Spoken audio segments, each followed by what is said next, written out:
উপস্থাপিকা প্রশ্ন করেছিলেন শাকিব খানকে আপনার প্রিয় নায়িকাকে। সেই সুবাদে শাকিব খান বলেন আমার প্রিয় নায়িকা হচ্ছে অপু বিশ্বাস, সেই সাথে শাবনূর। কারণ শাবনূরের সাথে আর অপু বিশ্বাসের সাথে আমার সিনেমা ইন্ডাস্ট্রি জগতে যতদিন আমি কাজ করেছি সব থেকে বেশি কাজ করেছি অপু বিশ্বাস ও শাবনূরের সাথে। অপু বিশ্বাসের সাথে 70টির প্লাস বেশি সিনেমায় আমি কাজ করেছি। শাবনূরের সাথে সেই সুবাদে 30টিরও বেশি সিনেমায় কাজ করেছি। কিন্তু সব থেকে ভালো কথা হচ্ছে অপবিশ্বাস আমার স্ত্রী। এমনকি অপবিশ্বাসকে আমি ভালোবেসে বিয়ে করেছি। তাই আমার প্রিয় নায়িকা হিসাবে প্রথম তালিকায় থাকবে অপবিশ্বাস। কারণ অপবিশ্বাসের অগ্রাধিকার সব থেকে বেশি থাকবে। কারণ আমার বড় ছেলের মা, সেই সাথে সে আমার স্ত্রী। কিন্তু সেই সাথে সে আমার একজন কো আর্টিস্ট হিসাবেও অনেক বছর কাজ করেছে।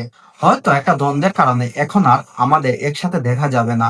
কিন্তু অপবিশ্বাসকে আমি ভালোবাসতাম। আর আমার প্রিয় নায়িকা হিসাবে তালিকায় সবসময় অপবিশ্বাস ফার্স্ট কাটারে থাকবে, এমনটাই বলেছেন মেগাস্টার শাকিব খান। আপনাদের মতামত কি? অবশ্যই আপনাদের মতামত